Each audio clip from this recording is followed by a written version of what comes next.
TikTok at Rev Derek Terry.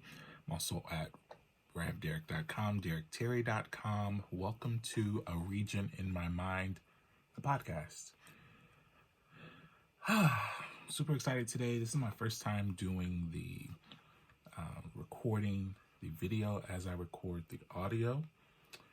And it's also about 3 o'clock in the morning, so I look a mess. So if you're on the audio, on the podcast, you don't have to deal with that. But I'm super excited to do this. There's some stuff that I'm excited to talk about, and the list is heavy, and like I said, it's late. So let's go ahead and get started. First thing I wanted to deal with was this past weekend, we saw that Kirk Franklin and his son have been in the news. His son for releasing an audio or video with audio of Kirk Franklin cussing him bigly. I mean, bigly. I wanted to actually play a clip for you on the podcast, but when I did the paperwork to initially file the podcast, I clicked a little box that said there would be no profanity, and there's a lot of profanity there. So, because I'm clergy, I'm getting a lot of information from people asking questions about what I think about Kirk Franklin and his son, and what I think, and people will have really, really strong opinions, about that, and I do as well. On the one hand, lots of people are saying, he shouldn't talk to his son like that, and I agree. Language like that is usually not beneficial, but as a human, as a clergy member, as a pastor who cusses, I get it. And his son is also grown. He's 30-some years old, and we don't know the conversation beforehand. So it's just a really messy, ugly thing. A lot of people aren't happy with Kirk Franklin's response with his apology. I don't know if he necessarily needed to apologize. I feel like that's a family matter, but he is clergy. He is a minister of music. He's a gospel artist, and it's just a really ugly, messy thing. And we have family issues, so I try to stay out of it. I'm just praying for them, and I understand what people are going through. I also think that a lot of people that I see, a lot of them are bringing their own family issues into the scenario, dealing with what parents have said to us, what conversations that we have had with our parents. And so I think that too brings in a whole other level. I'm really saddened for his family. I'm saddened that his son felt the need to do that for whatever reason. No shade, no judgment. I'm saddened that Kirk Franklin and his son have a relationship where he feels compelled to talk to him like that. Again, no shade, no judgment. I'm just praying for them. I'm really, really praying for them. And I hate that it's so public. I touched on it earlier, but I feel the need to touch a little bit more on it. I'm also saddened that Kirk Franklin felt the need to apologize to us. Apologizing to his son, I get it, but apologizing to his fans, I don't know about that. What do y'all think? Let me know. Hit me up at Rev Derek Terry, Facebook, Instagram, Twitter, YouTube. Let me know. Let me know what you think, because I'm just kind of torn about that, and we can touch on it again. Something else that I wanted to talk about is March is Women's History Month, and I recently released a downloadable printable free coloring book on my website. You can get it at DerekTerry.com. If you're on YouTube, you're looking at it right now. And I'm super excited. It's about 8 amazing Black women freedom fighters, and it's full color.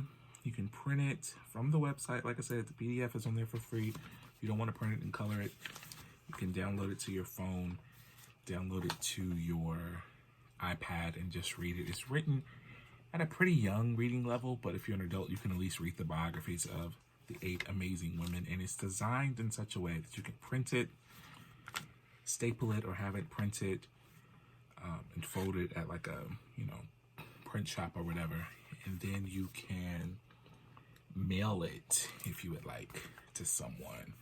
Tape it, fold it in half. You can mail it. There's a to and there's a from. There's a place for stamps, and all you have to do once they get it is break the tape at the bottom. Bada bing, bada boom. They unfold it, and they have an amazing coloring book. Wanted to just touch on some of the women in the coloring book. A couple of things about it. One, it's 8 women that are usually left out of history, and they're called freedom fighters. These are women whose involvement and work in the civil rights movement was paramount. Unfortunately, the patriarchy is real, and we don't always see the work that women did in the movement. Even the March on Washington, as awesome as it was, women were singers, women sat on the stage, but women were not featured speakers. Some got to speak beforehand, some gave a remark, but not actually give a speech. That was 1963. Unfortunately, women were also left out of the mainstream media at the time, so that means they're left out of the history books, right? So I'm super, super, super excited to introduce many people to 8 amazing women and their stories. Some of the things that I did. One, I told the story from their biographies from the perspective of what they did as individuals, not whose wife they were, whose mom they were. It was all about them as women. Also, in the images, there's no picture, no face of a white person. Again, I'm trying to celebrate and bring attention to these women. We start with Claudette Colvin, who was arrested in Montgomery, Alabama in 1955, 9 months before Rosa Parks. Most people know Rosa Parks. You don't know Claudette Colvin. There's a reason why. She was young, only 15, a little rough around the edges as compared to, Rosa Parks, who was secretary of the NAACP. Perhaps child pregnancy had something to do with Claudette. But, she sat on the bus. She refused. She stood up for her rights. And because of her efforts and the efforts of people like Rosa Parks and like Claudette Colvin, the Montgomery bus boycott started, which really is what kicked off the modern civil rights movement in America as we know it. The next woman featured in the Free Black Women Freedom Fighters book is Fannie Lou Hamer. Fannie Lou Hamer was a voting rights advocate in Mississippi. She grew up as a sharecropper. She worked on the same farm that she grew up in as a sharecropper. She was trying to vote. She found out about voting. She tried to register to vote, and because of that, she was beaten. She was jailed. They shot into her house. She was a very brave individual who still, even after being beaten, even after having her home shot in, even having to move, she spent her life fighting and bringing awareness. Very simple, not a lot of formal education, but articulate in that simple Southern way, and a beast when it came to fighting for voting rights and social justice. The book is also designed to kind of give you an overview of who people were and then encourage you to go and Google them and watch videos and all that kind of stuff. Next was Kathleen Cleaver. She was one of the first women to hold a senior position, leadership position in the Black Panther Party. And she had to live in exile in 12 years because of, what the government here was doing for her and towards her and her family. She ended up coming back to America, went to Yale, graduated from Yale Law School, and now she's a professor in Atlanta. An amazing, amazing person. Next, GLORIA Richardson, who in 1943, she was middle-aged, she was a female, she was in Cambridge, Maryland, and there's a very famous picture of her pushing a gun with the bayonet at the end out of her face as a white officer jabs it in her face. She was very militant, very articulate, very educated, from a prominent black family. And just that picture, it's in the book. That's the picture that we use. It depicts just that strength that we often forget that people have. Nonviolence was a weapon, was a tool, and nonviolence was not cowardice. Nonviolence took a lot of nerve to have guns and bombs, and for you to stand tall and to say, I ain't gonna let nobody turn me around, and to push that gun out of their face. So shout out to GLORIA Richardson. Next is Prathia Hall. Prathia Hall is cited as being a huge voting rights advocate. She was a member of SNCC, the Student Nonviolent Coordinating Committee. Several of the women in the book were. She was shot even as a civil rights worker for trying to register people to vote. Dr. King, I'll get the quote wrong, but to paraphrase, he said she was one speaker that he did not want to follow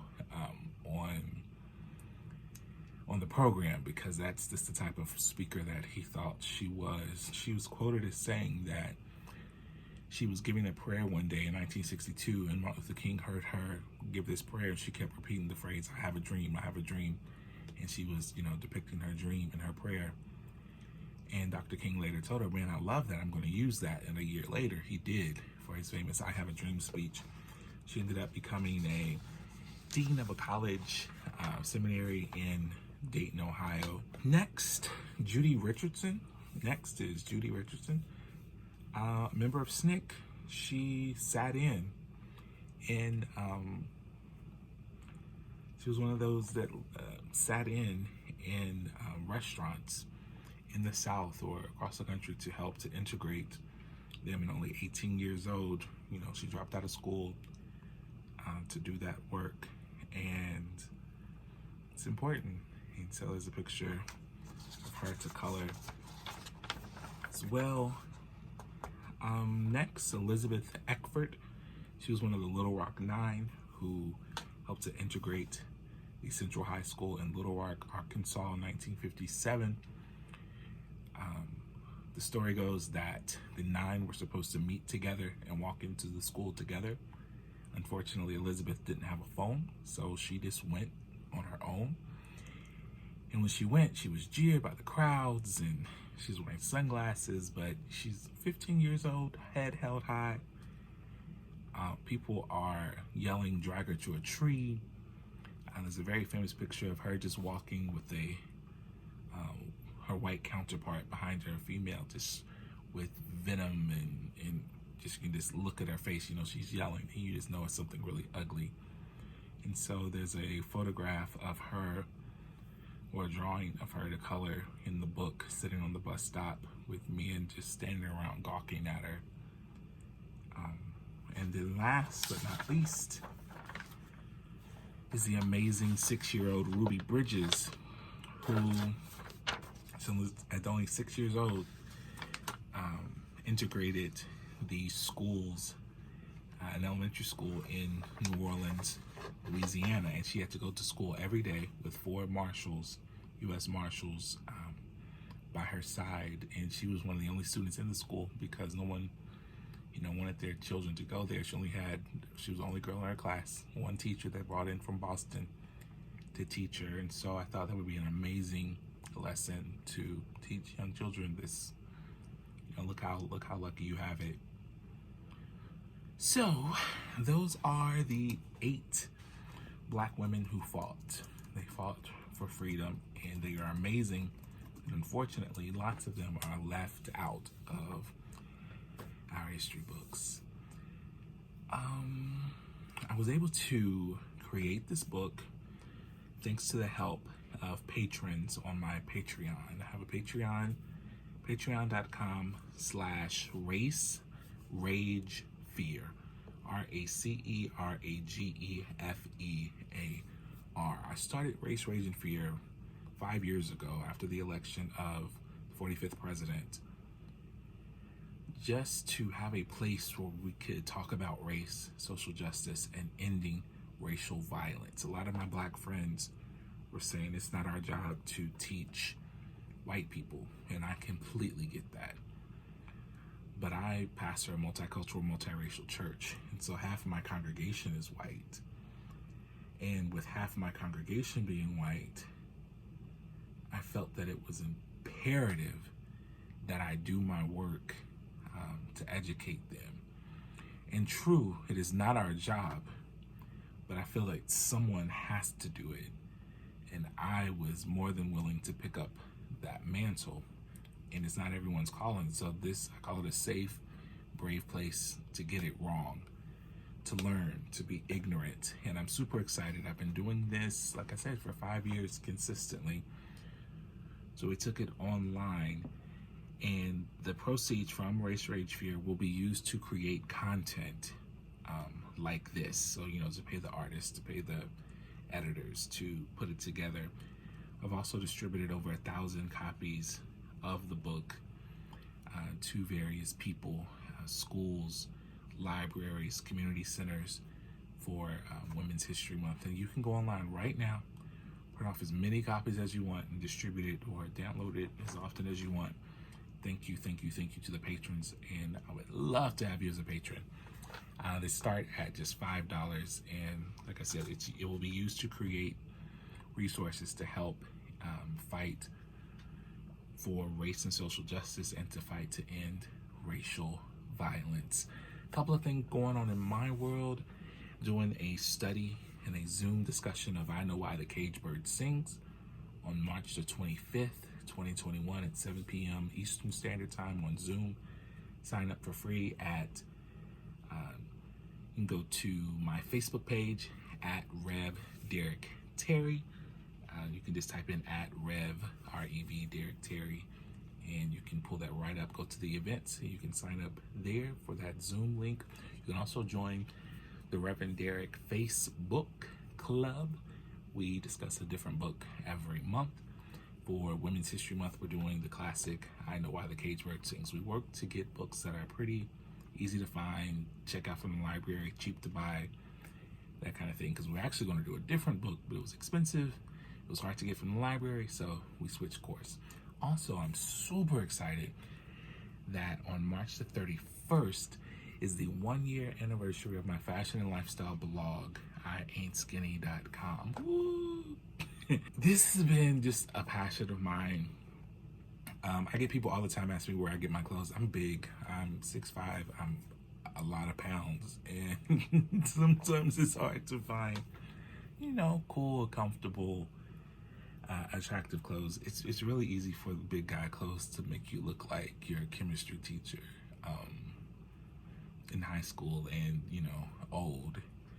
And a major department store I've been going in my whole entire life that shall remain nameless, I promise you, they have the same sweater vest, the same pleated khakis, the same everything for the last 20 years at least.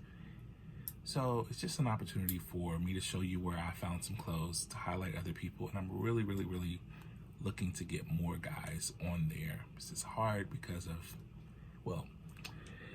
anyway, if you want to be on the blog, please check out IAin'tSkinny.com. You can check out the Instagram, which is IAin'tSkinny.blog. And yeah, I'm super excited about the 1 year. I'm also excited that I've been on TikTok almost 3 months now. Well, no, from January, February to March, for 2 months. Actually, this podcast episode drops the 2nd month anniversary.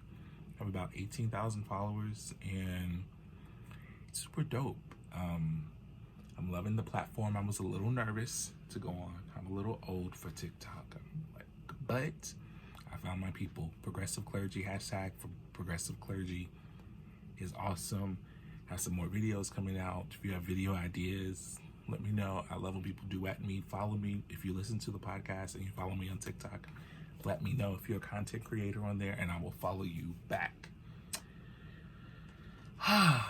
Like I said, this is late, so I hope I'm not too low energy. Too low energy for you. But I am excited about everything that's going on. And let me know what's going on in your world. Let me know if you have anything you want some information on. I'm doing lots of reading. I'm in school right now, working towards earning a PhD in history. My goal, I'm a huge history buff. My goal is to bring history to the masses, to regular people. But some people feel like history is old, it's dead, it's done.